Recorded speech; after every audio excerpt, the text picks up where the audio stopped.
आज का क्वेश्चन ये है कि नेचर में कौन कौन से मेटल्स फ्री स्टेट में मिलते हैं और फिर उनकी केमिस्ट्री और यूजेस एक्सप्लेन करने हैं। मतलब नाम भी बताने हैं और रीजन भी कि वो कंपाउंड्स बनाए बिना कैसे मिल जाते हैं। सबसे पहले लिस्ट क्लियर कर लेते हैं। फ्री स्टेट का मतलब होता है metal as it is, compound के फॉर्म में नहीं, जैसे नगेट्स या नेटिव फॉर्म। यूजुअली ये वही मेटल्स होते हैं जो बहुत कम रिएक्टिव होते हैं। अब आते हैं केमिस्ट्री पार्ट पर। क्वेश्चन ये है कि ये मेटल्स फ्री स्टेट में क्यों मिल जाते हैं। रीजन सिंपल है, इनकी रिएक्टिविटी लो होती है। मतलब ये ऑक्सीजन, वाटर और कॉमन एसिड्स के साथ इजीली रिएक्ट करके कंपाउंड्स नहीं बनाते, इसलिए अर्थ के अंदर ये लॉन्ग टाइम तक मेटालिक फॉर्म में सर्वाइव कर लेते हैं। गोल्ड से स्टार्ट करते हैं। गोल्ड का मेन केमिस्ट्री आइडिया ये है कि ये करोजन रेजिस्टेंट है, यानी एयर और मॉइस्चर से डल नहीं होता। इसी वजह से गोल्ड नेचुरल नगेट्स में मिल सकता है। और यूजेस में सबसे कॉमन ज्वेलरी और कॉइन्स आते हैं। मॉडर्न यूज इलेक्ट्रॉनिक्स में भी होता है क्योंकि ये अच्छा कंडक्टर है और रस्ट नहीं करता।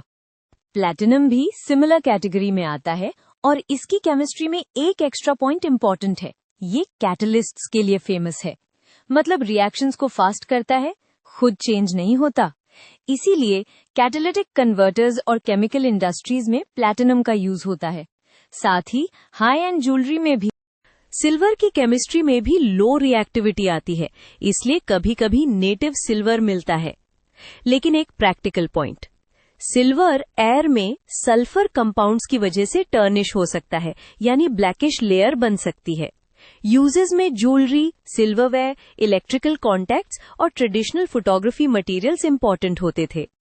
कॉपर इंटरेस्टिंग है क्योंकि ये गोल्ड प्लैटिनम जितना अनरिएक्टिव नहीं, फिर भी कभी कभी नेटिव कॉपर मिल जाता है। क्यों? कुछ एनवायरनमेंट्स में कॉपर स्लोली रिएक्ट करता है, तो मेटालिक लंप्स सर्वाइव कर सकते हैं। यूजेस सुपर कॉमन है, इलेक्ट्रिकल वायरिंग, यूटेंसिल्स और एलॉयज लाइक ब्रास और bronze. Quick recap, free state में generally Nobel, low reactive metals मिलते हैं, गोल्ड, प्लैटिनम, सिल्वर और कभी कभी कॉपर।